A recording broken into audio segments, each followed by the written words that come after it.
I welcome all of you to our Bhagavad Gita class. And before we start, let's do a recap.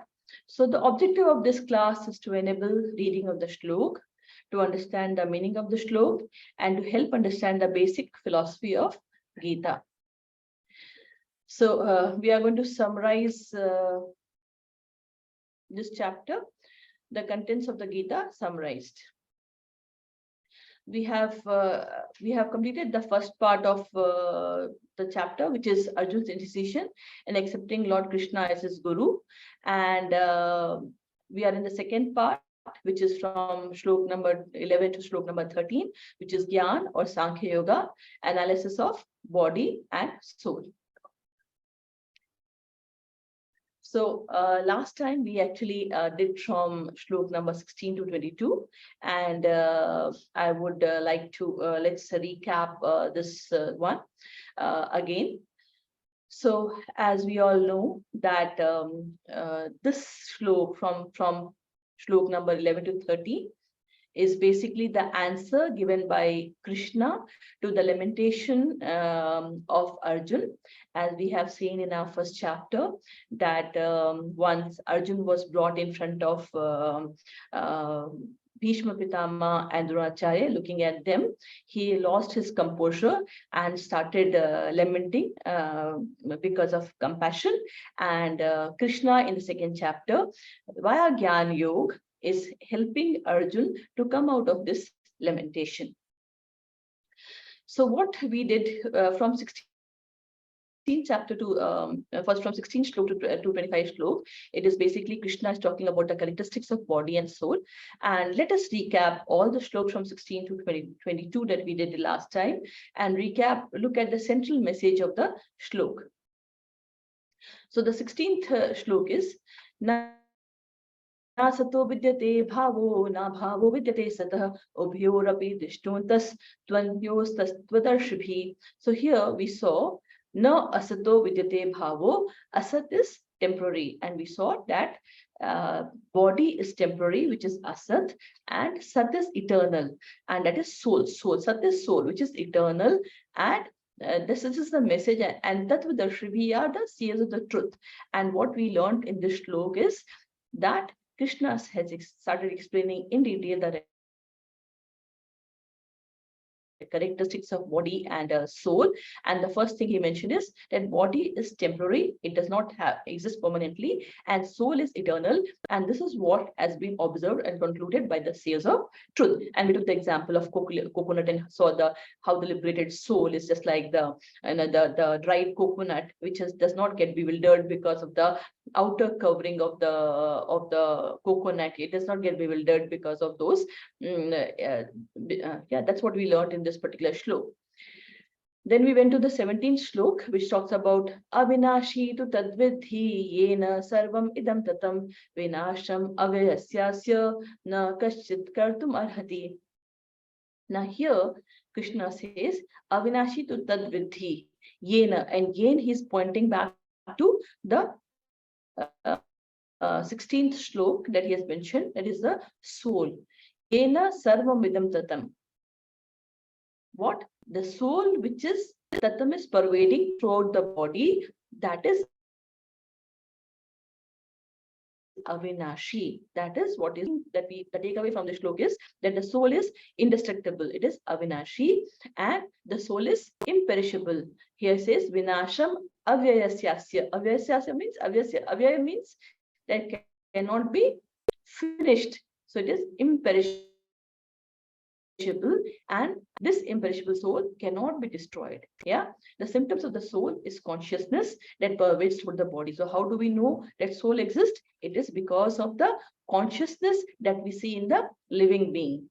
In the living body, as the body is living because of the soul being inside. And how do we know that the soul is there? It is because the consciousness is away, the soul goes out. When we say the person is passed away, when the person is passed away, what is passed away? It is the soul which has passed away. And when the soul passes away, then what happens? The living body becomes a dead body. It becomes that everything remains same except that the soul has passed away. So that is what we learned from this shlok. And we also learned about the size of the soul. And here the Shvetashvatara Upanishad and the Mundaka Upanishad, from both the Upanishads we talk about what is the size of the soul. If we take a hair strand and look at the tip of the hair and divide it into 100 parts, and then we take one part of that divided 100 parts and divide it again into 100 parts. So whatever is left, so you can imagine how small it is. 1 by 10,000 part, if we are doing to the tip of the hair, that is the size of the soul. Yeah, the soul is a spiritual atom. It is extremely small. You can imagine how small it is, right? This is what we learned about the size of the soul, and then we learned about where is the soul situated. So as per Mundaka Upanishad, the soul is situated in the heart of every living entity, and it is not only the individual soul which is staying in the heart of the living entity, but also the super soul, the Paramatma, Krishna as Paramatma, is also seated in the heart of every living entity. And this Krishna confirms in Bhagavad Gita in the 15th chapter. He says, Sarvasya chaham hidi sannavishtu. I am seated in everyone's heart. And then in the 18th chapter, the 61st shlok, he says, Ishvara sarvabhutanam hideshu Arjun tishtati. O Arjun, the Supreme Lord is situated in everyone's heart. And also in Kathopanishad, it talks about how both the Jivatma, which is the Anuatma, that is the individual soul, and the Vibhuatma, the super soul, how they both are situated in the heart. Yeah, so this is also reconfirmed in the Kathopanishad. Now we move to the 18th shlok. We read, Antavant ime deha nityasyokta sharirina anashino apramesyasya tasmad yuddhasva bharata. Now what Krishna is trying to do, he's explaining, he's asking Arjun to come out of lamentation. Yeah, come out of compassion, come out of lamentation. There's no need for him to lament, right? Why? Because again he explains in the 18th chapter, Antavant ime deha. Deha is our body. The body is Antavant. It is perishable. It is perishable. It is perishable. If not today, after some time, but body will die. Yeah, that is what is the Antavant ime deha. Nitya syokta sharirina. But the sharir, the visitor in the sharir, which is the soul, is nitya syokta. It is nitya. It is eternal. It is eternal. So soul is eternal, nitya, and anashino. Anashino is indestructible. And then Krishna introduces another word here called aprameyasya. Aprameyasya means it is immeasurable. Yeah, it is so small, as we have seen in the previous shlok, that the size of the soul is 1 by 10,000th of a part. Because it is so small, so it is immeasurable. So he says, Tasma Yuddhasu Bharata. So Bharat is Arjun, or descendant of Bharat. That's why get up and fight, because the deha, the body is anyway perishable. Yeah, and anyway soul is nitya. So it is eternal, it is indestructible, it is immeasurable, and you cannot kill it by any weapon. So get up and do your duty as a Kshatriya. Get up and fight. Yeah. And then in the 19th shlok, we saw ya enam veti hantaram, yas chainam manyate hatam, ubhau to na vijanito, nayam hanti nahanyate. Here what we did was that he says, ya enam veti hantaram, those who think the soul is killing. Yes chainam manyate hatam, those who think the soul is killed. Ubho means both of them. Vijanito means knowledgeable. They both does not have the right knowledge, because Nayam Hanti Nahanyate, because the soul does not kill or get killed. Here Krishna says that neither the soul kills nor it gets killed, right? It is only the body that actually engages in war, and also it kills the body, but it is not killing neither the soul is beyond it. It does not get killed, right? This is what, and we went into detail of the shlok. And then he introduces more concept about soul. He says, Na jayate mriyate va kadachin, nayam bhutva bhavita va na bhuyo, ajo nitya shashvato yam purano, na hanyate hanyamane sharire. Now here, Krishna says that the soul, na jayate, it does not take birth, mriyate, it does not die, vakadachin. So for the soul, there is neither birth nor death at any time. Nayam bhutva bhavita vana bhuva. He has not come into being, does not come into being, and will not come into being. Ajo, unborn, nitya, eternal, shashvata, everlasting, and purano is perennial. So these are the additional qualities that Krishna talks about the soul. Na hanyate hanyamane sharire. He is not killed when the body is killed. So here he is talking about that it is not the soul that takes birth, but it is the body that takes birth. It is the body that dies. But the soul in the body is imperishable. It is ajo, the soul in the body is unborn. It is eternal. It is everlasting, and it is old because it is Adi. Yeah, until it gets liberated, it will continue. Yeah. So Krishna says, so it is the body that takes birth, it takes death. It is the body that has the past, bhutva, it is the present, and the body that will have a future. But the soul inside is not related, does not have all these things. Na hanyate hanyamane sharire. And it is not killed when the body is killed.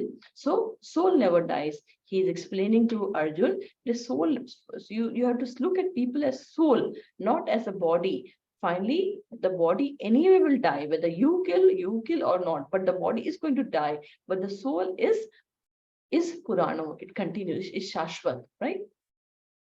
Then he says in the next slok, Veda vinashinam nityam yah enam ajam avyayam katham sa purusha partha kam ghatyanti hantikam. Ved means knowledgeable. Ved, no. Avinashi, no. O partha, avinashi is eternal. Ya enam ajam avyayam. It is unborn and it is avyaya. Avyaya is imperishable. So see, you can see that Krishna is again and again talking about the same qualities or extended qualities of the soul. He's keep on telling Arjun that get up. Why he's telling again and again? So that you have to understand. So it is like it is not a changeable thing. This is how it is. You have to keep on telling the message again and again so that it goes inside the person. So he's telling in a same message to Arjun again and again. That soul is avinashi, it is indestructible, it is eternal, it is unborn, it is unchangeable. So katham sa purusha partha. Then Parth, Arjun, the person who knows about it, then how can that kill anyone or get anyone to kill? Yeah, so we went into detail about that in the last class. Now, then in the next slow, he talks about Vasansi Jinani Yatha Vihaya Navani Grihati Naroparani Tatha Sharirani Vihaya Jirnanya Anyani Sinyati Navani Dehe. Vasansi is garments. Jirani is old. Tatha Vihaya, just like Vihayas will leave. What do we leave? Old garments and Grihati, and wear Nava new garments. Just similarly, just like the people do that, similarly, Sharir, what does the Sharir do? What does the body do? When what does the soul do? Similarly, the soul, the Sharirani, the soul, when it leaves Vihaya, Jirani, the old body, Sanyati Navani Dehi, and the Dehi jo hai, it will take the new body. Dehi is the soul, it takes the new body, just like the body changes, right? Changing bodies is similar to changing clothes. So this is what we had completed in our last class. And here, so Arjun says, okay, so he says, okay, now get up, you have to fight, you have to come out of this lamentation, because it is just like changing clothes. So get up and fight, and get up and do your duty. It is your responsibility. Now, if you look at it, Bhishma and Drona, they are basically their bodies is also getting old, and what you are going to do, you as this is a religious war. This war that is happening is a religious war, and it is against adharm. And Bhishma and Drona, they are on the adharm side. They are supporting the adharma side. So, and that is because they are bound with their body. That is a bodily commitment that they have, because of which they are bound on the adharm side. So you have to relieve them. You have to relieve the soul of that body. So there's nothing wrong. You get up and do your duty. And it is said, it is later Krishna will also say that if a kshatriya while fighting actually dies, then he's doing that because of his duty. So he'll actually go to higher planets. And in this case, Bhishma and Drona, they have been, although because of their commitment they are on the dharma side, but as a soul they are extremely pious, and definitely after death they will get a better place. They'll be placed better. Maybe they'll go to Vaikunt. Yeah. So Krishna says to Arjun, so get up and do your duty. And then Arjun says, but then if I fire weapons, won't they get hurt? And then the answer is given by Krishna. So we start with from the 23rd shlok today. We will not be repeating the shlok. I will be reciting the shlok twice, and then we'll go to into the details of the shlok. Shlok 23. Nainam chindanti shastrani, nainam dahati pavakah, na chainam kledyantyaapo, na shoshayati marutah. Again. Nainam chindanti shastrani, nainam dahati pavakah, na chainam kledyantyaapo, na shoshayati marutah. So here, Krishna answers to Arjun that no, na enam chindanti shastrani. Shastrani is weapons.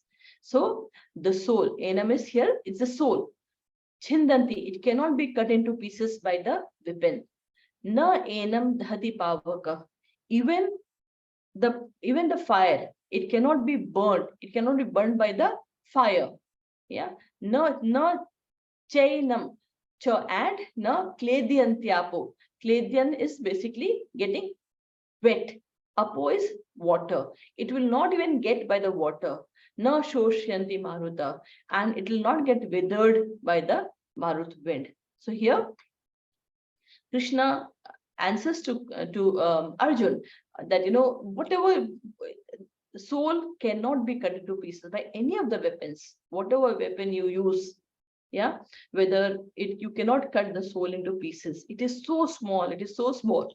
It will basically, the body will die, but the soul will move out. It will come out. Nainam dahati pavaka. It is so small. Even pavak, even the fire weapons, or even water weapons, or even by none of the weapons that you have, you can damage the soul. You can damage the soul. So you don't have to worry. Get up and fight. And in the next shlok, he says, the shlok number 24, we say, Achedyoyam adahayoyam akledyo shoshya evacha nitya sarvakata stanur achloyam sanatanah. Achedyoyam adahayoyam akledyo ashoshya evacha nitya sarvakata stanur achloyam sanatanah. Yeah. Now, this is Krishna is giving a word to each of the explanation that he has given in the previous shlok. He says, in the previous shlok, he says, Nainam chindanti shastrani. It cannot be cut into pieces by any weapon. And here says achedya. It means the soul is achedya. It is unbreakable. It is achedya. It is unbreakable. Then he says, in the previous shlok, he says, Nainam dahati pavaka. It cannot be burnt by the fire. So in the next shlok, he says, Adahayo. Adahayo means it cannot be burnt by the fire. Then he says, it cannot be moistened by the water. And here he says, Akledyo. Akledyo means it cannot be moistened by the water. And then he says, then in the previous shlok, he says, it cannot be withered by the wind. So here says it, Ashoshya. Ashoshya means it cannot be withered by the wind, right? So these are the again one word qualities of the previous shlok that he has mentioned. Yeah, achedyo yam adayo yam akledyo ashosya evacha, and along with that he talks about more qualities. He says nitya, that has he has been talking about that from the previous. It is eternal. Sarvagata, sarvagata means it is pervading everywhere. So whether you go to water, it is fish in the form of fish, or water animals, it is there. It is in air, it is anywhere, whether it is fire. So it is sarvagata. The soul is pervading in some or other body in all over. So it is sarvagata. It is sthano. Sthano means it is unchangeable. Sarun means unchangeable. And achalo. Unchangeable means it is not that we have actually seen in the 13th shlok, Dehino asmin yatha dehe komaram yovanam jara, how we saw that the body keeps on changing from boyhood to youth to old age, and then finally it dies. Yeah, so it is change. But what happens to the soul? It is unchangeable. It remains same. It keeps on moving, and then when the body dies, it moves to the next body. Yeah, but what is it looking for? It is basically the what is the final destination? It has to get liberated. The final destination the soul is, it has to get liberated. That is what it is looking for, right? Sthanur, so it is unchangeable. Achalo, it is immovable also. Think about plants. Yeah, it is achalo, it is immobile also. And it is sanatana, it is everlasting. So this is again more qualities of the shlok, that of the soul, that Krishna is explaining to Arjun. And then in the 25th shlok, he talks about avyaktoyam achintyoyam avikaryoyam uchyate tasmadevam viditvainam nanushochitum arhasi. Again, avyaktoyam achintyoyam avikaryoyam uchyate tasmadevam viditvainam nanushochitum arhasi. Avyakt. Avyakt means it is invisible. Avyakt means it is invisible. We know the size of the soul. The size of the soul is 1 by 10,000 times. It is so small, so small. It cannot be visible by any of the materially available microscope or any of the most powerful instrument that could be available on the material world. It is so small that it is invisible. Achintyo. Achintyo is, it is inconceivable. It is unconceivable again. The spiritual soul is it is spirit, it is a part of spirit, it is a part of spiritual world. It is not a part of the material world. So it cannot be conceived, it cannot be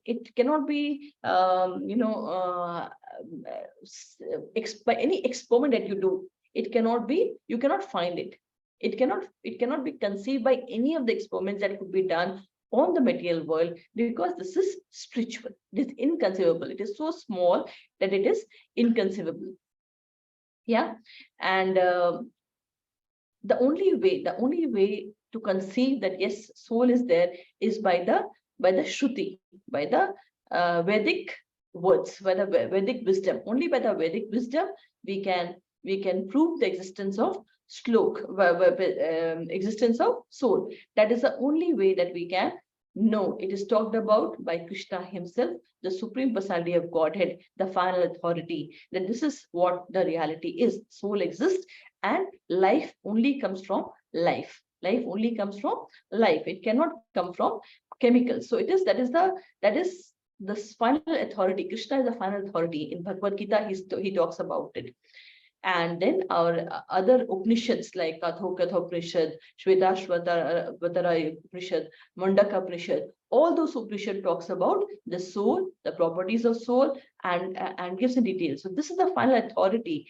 It's only through this, because it is spiritual, only through Vedas and by Bhagavad Gita we can know about we can conceive and understand about soul. Avikaryo. Avikaryo is again, it is unchangeable. It is unchangeable means it remains, as we saw, it remains as is. It keeps on changing the body, but it remains as is. It does not It does not, it is not that today it is an individual soul and tomorrow it will become a super soul.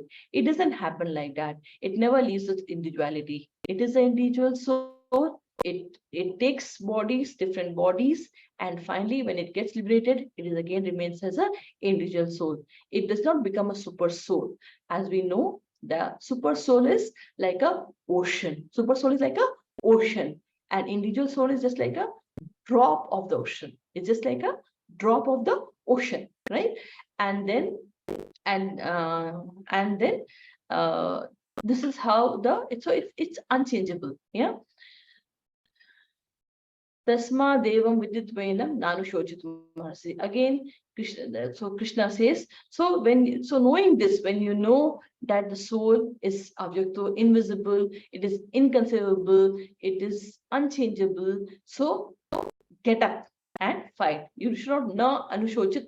Anushochit means anushochit means it is shochitam is lamentation. Arasi means leaden. Forget that. So do not lament, O Arjun. Each of the slok, the last word that Krishna is speaking in each of the slok is Nanu Shochitam Marhasi. Basically, each he's talking about do not lament. So you should not lament. Yeah, that is what he'll be talking about. Now, we talked about Gyan Yoga, and we talked about that from shlok number 11 to shlok number 13. It is about Gyan Yoga. Yeah? So it's about Gyan Yoga, right? And now from shlok number 16th to 25th, Krishna is specifically talking about the characteristics of soul. From shlok number 16 to 25th, Krishna is talking about, especially about characteristics of soul and body.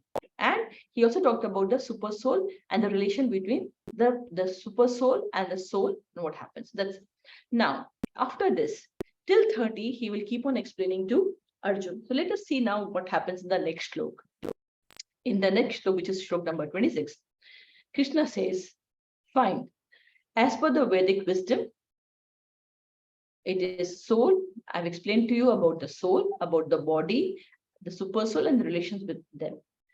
But if you don't, if you don't, go for the Vedic wisdom, then let's look at the what the atheists talk about, how the body, the life of the body. Yeah. Let's please repeat after me. Ath chainam nitya jatam nityam va manyase mritam tathapi tvam mahabaho nainam shochitum arhasi.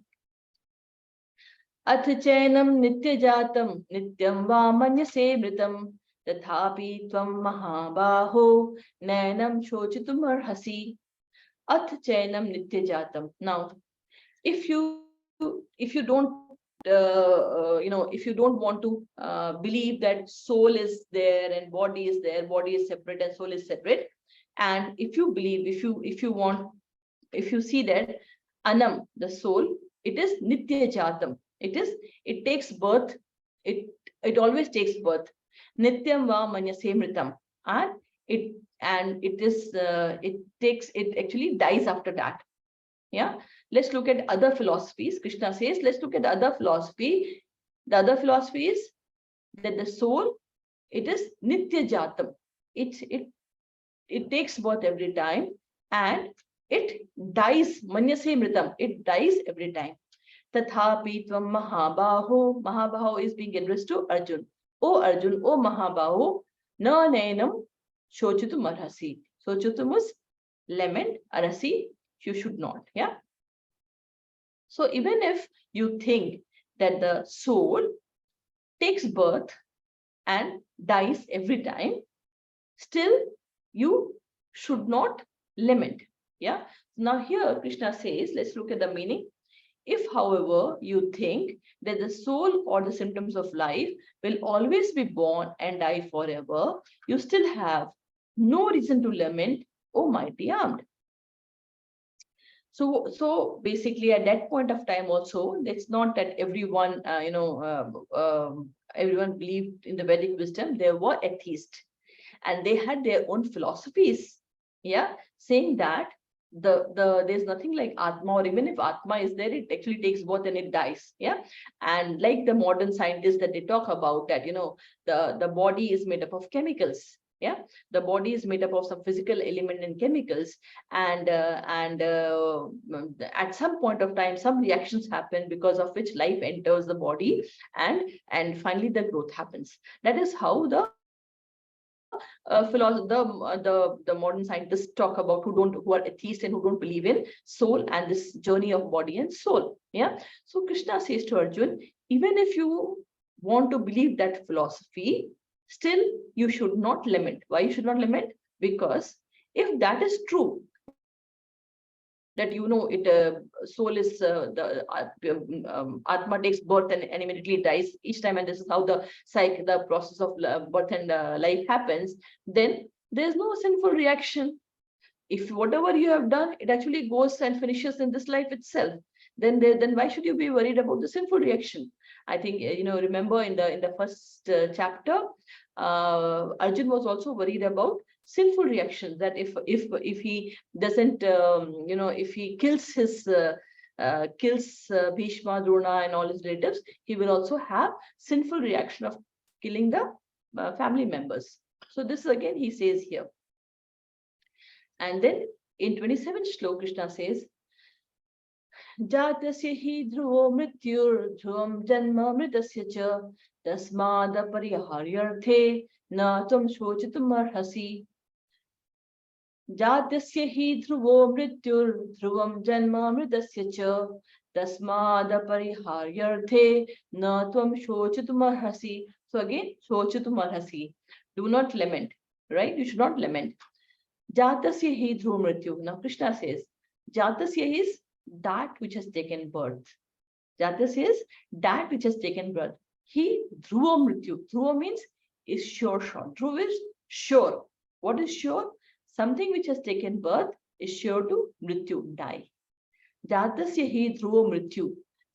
Jatasya, something which has taken birth, is sure to die. And Dhruvam Janma Mritasya cha. Dhruvam is for sure. What is sure? Janma Mritasya cha. And that has died will definitely be reborn. Will be reborn. So Krishna says that whatever has taken birth has to die. And whatever has died will take birth again. Tasmad apariharyarthe. Now this is an unavoidable process. Tasmad, thereafter, Natam shochitum harasi. You should not lament. You should do your duty and should not lament. So as we all know that anyone who takes birth will die, and then it will take birth again, and again it will die. And that is the process of birth and death. That is the chakra of birth and death in which everyone is. Yeah. So Krishna says that is anywhere there. Yeah. And this is unavoidable. Then why should you not do your duty properly? Because when you are born, you have to perform your duty. You have to discharge your duty. And Arjun is a Kshatriya. What is the duty of a Kshatriya? Is to ensure the dharma prevails, to fight against adharma. And his duty is to fight against adharma. So it means irrespective of who the people are, yeah, if he has to perform his duty and kill the people who are on the side of adharma, yeah. So why should he lament? There's no reason for him to lament about that. He should rather, in case he does not do his duty and decides not to fight, what will happen? He will get degraded. Why will he get degraded? He will get degraded because by not performing his duty properly, he will actually have a negative karma on himself, and that will be the effect for him in the new life, in the next life. So Krishna says that therefore this is something which is fixed. It has to happen. So in the so this is unavoidable, and you should also discharge your duty without lamenting. Yeah. What about all of us? Now, when you look at us, we are also in this cycle of birth and death. Yeah, we are also in this cycle of birth and death. And what we need to do is, this is a rare opportunity that we have got as human. Yeah, and this is a rare opportunity we have got as human, and and we must take the best benefit of this human life, which is so precious that we have got. We should we should try to get liberated. We should try to help our soul to get liberated. And how we can do that? It's only by strengthening our relation with Krishna. And how we can do that? It is by chanting the holy name, by hearing about Krishna, by listening about Krishna. What we can do, we can strengthen our relationship with Krishna. And when we strengthen our relationship with Krishna, we will move forward. We'll help the soul to move forward in the direction towards liberation. Now, next shlok number 28. Avyakta Adini bhutani vyaktam madhyani bharata avyakta nidhananyeva tatra ka paridevana. Avyaktadini bhutani vyakta madhyani bharata avyakta nidhananyeva tatra ka paridevana. Now, in the 28th shlok, Krishna says, Avyaktadini bhutani. Avyakta means it is unmanifested. All the beings, all the bhutani, all the little beginning. Avyakt means it is unmanifested in the beginning. And then what happens? It gets vyakt madhyani. It gets created in the madhyani, in the middle. O Bharat, O descendant of Bharat, avakt nidhan yeva tatra ka paridevana. Avyakt, and then again it becomes unmanifested when it becomes destroyed, becomes vanquished. Tatra ka paridevana. Then what is the reason to lament? There's no point to lament. Now, let me explain you this particular shlok by giving an example. Avyakt means it is unmanifested. So that is how the entire living entity or the things are, and we'll talk about this later in the future chapters in Gita. So let us take an example of a skyscraper. Yeah. Now, before building the skyscraper, what happens? It is the material which is used for making the skyscraper is basically unmanifested. It is in the form of elements it's in a physical material form, like earth, water, fire, air. It's all material. It's a physical material which is available. Yeah. So it is avyakt in the starting. It is unmanifested in the starting. And then what happens? It is those materials are then used to create a skyscraper. Those materials are used to create a building. It is used to create a building, right? So in madhyani, what has happened? The building has been created, right? Then what will happen? Once the life of the building is over, maybe 100 years, 200 years, or whatever time, again it will get broken. It will get vanquished. It will get, and then again all those things will get merged back to the physical element. It will to the earth again. It will get vanquished, get destroyed, and it will become unmanifested, and it will take the form of earth, water, whatever, so it will again get animable. So everything is like that. Initially it is unmanifested, then it becomes manifested, it becomes something, and then again it gets destroyed. Yeah. If you see a journey of the soul, it is initially unmanifested, then it takes a body. Yeah, it's just like a dress, it will wear a dress. Yeah, and then it will again become unmanifested. Yeah, so this is the journey that the soul takes. So tatra ka paridevana. Then what is the need to lamentation? This is the normal cycle. Then what is the need to lament? And we go to the next shlok, which is called a amazing shlok. Yeah, it says, आश्चर्यवत् पश्यति कश्चिदेनम् आश्चर्यवद् वदति तथैव चान्यः आश्चर्यवच्चैनमन्यः शृणोति श्रुत्वापयेनं वेद न चैव कश्चित्. It says, again repeat, Ascharyavat pashyati kaschidenam. Ascharyavat vadati tadaiva chanyah.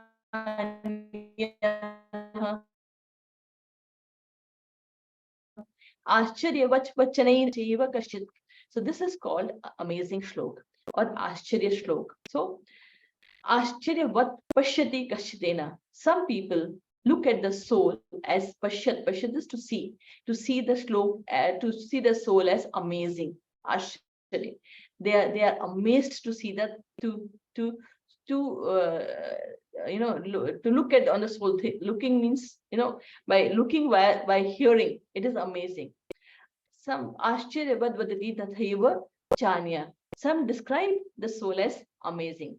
Ascharyavat vachanai manya shunoti. Some hear of him as amazing.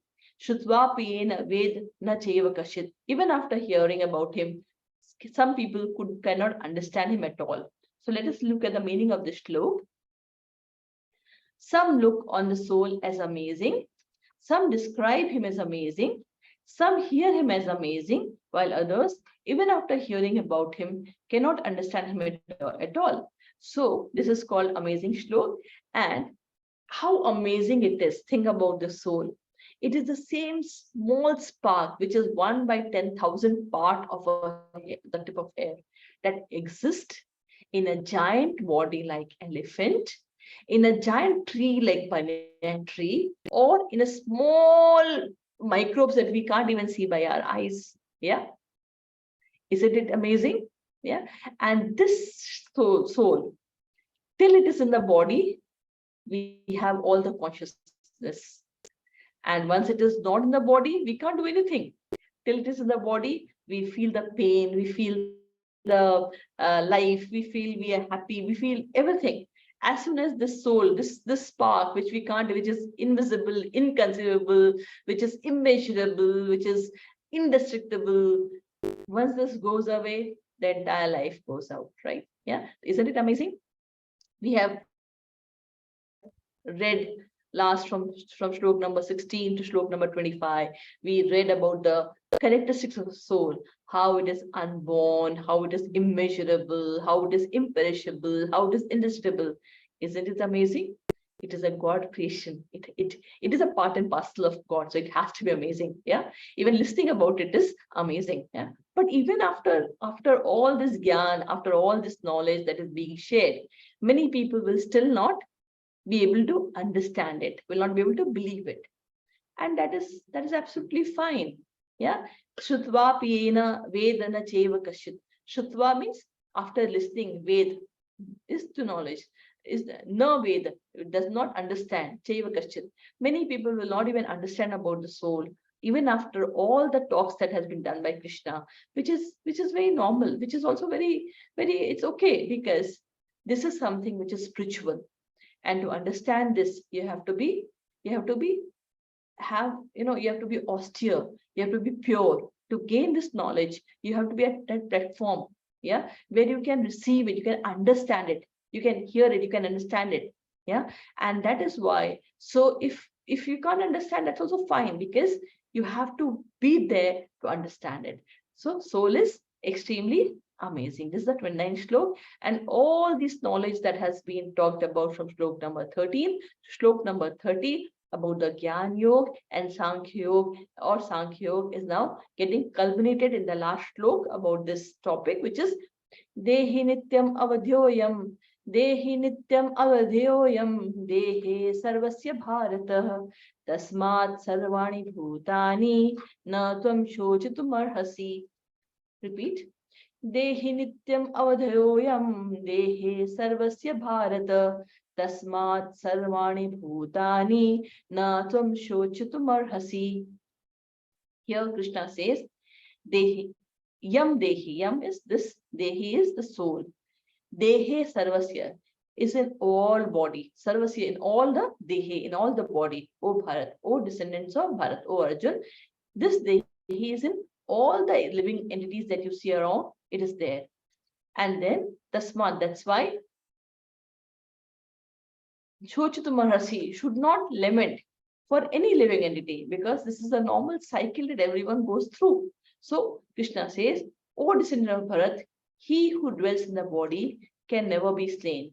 Dehi is nityam and adhyogam. It is basically eternal and it is indestructible. So therefore, you need not grieve for any living beings. Yeah. So this is the last slok of Gyan Yoga or Sankhya Yoga. And what I would like to do now is I would like to summarize what we have learned in this particular chapter. So what our takeaways is there from the Gyan Yoga or Sankhya Yoga? It is the body is temporary. What we have learned in this part is that the body is temporary. It is perishable and it grows and perishes in due course. It is asat. It grows and perishes in due course. So we learned the 13th slok. Dehino asmin yatha dehe kaumaram yavanam jara tatha dehantara praptir dhiras tatrana muhyate. So body is temporary and grows and perishes in due course. Then we talked about bodily relations. Like body is also temporary. Matra sparshasu konteya shitoshna sukh dukhda agama payano anitya tam titishasu bharata. So all the body relations that we have, that is also temporary, just like this body. It happens, it is like the example is just like, a river is flowing and there are straws which comes together when they are flowing in the flowing river. They are together for some time and later again it moves away. It again moves away. Similarly, the relationships that we have in the body is only for limited to this body. Even in our lifetime, because the karma, people come together. Yeah, they come together, they stay together for some time, and again, just like the straw separates out, it moves away. Or you can also talk about that like a train passenger, a moving train, where passengers are, some people are already sitting, some people steps in, they stay together for maybe a few hours or maybe a day, and then they get down. Similarly, the relations that we have in this world, the bodily relations, that is temporary. But what is permanent? Permanent is soul. Soul is eternal. And it transmigrates from one body to another till it gets liberated. It will transmigrate from one body to another till it gets liberated. So soul is Sat. It is Sat. Then we also learned soul is unborn, indestructible, imperishable, immeasurable, unchangeable. Then soul cannot be cut into pieces, it cannot be burned, it cannot be moistened, it cannot be withered away. Nayanam chinnanti sashastani, nayanam dahati pavaka, nayanam. So you cannot do that, right? It is invisible, it is inconceivable, it is so all these are qualities of soul. So then we also learned that the soul, it is covered by the gross body, which is made up of earth, water, fire, air, and ether. And then it is also covered by the subtle body, which is mind, intelligence, and ego. And this is what travels when the till the soul gets liberated, when it moves from one body to another, the mind, intelligence, and ego that travels with the body. With death, the gross body goes back to the unmanifested state. It again go back to the earth. Yeah, earth, water, fire. It actually gets unmanifested back to the physical elements, right? Once the soul is liberated, it gets freed from the subtle body. It is 1 by 10,000 of the part of the tip. That is the size of the soul. It is located in the heart along with super soul. The soul and super soul, they are like two birds on the same tree. The two birds on the same tree. The individual soul is on the lower branch and the super soul is sitting on the higher branch. The individual soul in the lower branch is busy enjoying the fruits of the tree, and the super soul, which is sitting on the higher branch, is actually watching the individual soul. It is watching the individual soul, and the individual soul is busy eating the ripened fruits of the tree. Sometimes it is sweet, sometimes it is sour. And because it is so busy in eating the fruits of the tree, it moves from one tree to another tree. Similarly, this individual soul is nothing but us. We are so much entangled in the material world, enjoying the fruits, busy with the material world in such a way that we keep on having our sorrows and happiness in our life. And we are so busy in getting this enjoyment in our life that we actually forget the to look at the upper bird, which is the Paramatma sitting on in the same heart. Yeah. And why are we here? So the soul is here in the material world and is suffering and is bound to the cycle of birth and death. And that's how we move from one body, our soul moves from one body to another. We are entangled in the cycle of birth and death. And why are we so? It is because of our forgetfulness on the relationship between the soul and super soul. Because we have forgotten the relation between us and our super soul, what has happened? We are entangled in this cycle of birth and death. And this human life is very rare. We should not let it go. We should work to ensure that the lost relationship is revived. That is the goal of our human life, because this human life is very rare. What we should do is, how we can revive this is by chanting the holy name of God. That is Hare Krishna, Krishna Krishna, Hare Hare, Hare Rama, Rama Rama, Hare Hare. So with this, I will end the class. Let us all sing Hare Krishna Maha Mantra 3 times. Hare Krishna, Krishna Krishna, Hare Hare, Hare Rama, Rama Rama, Hare Hare. Hare Krishna, Krishna Krishna, Hare Hare, Hare Rama, Rama Rama, Hare Hare. Hare Krishna, Krishna Krishna, Hare Hare, Hare Rama, Rama Rama, Hare Hare. Hare Krishna.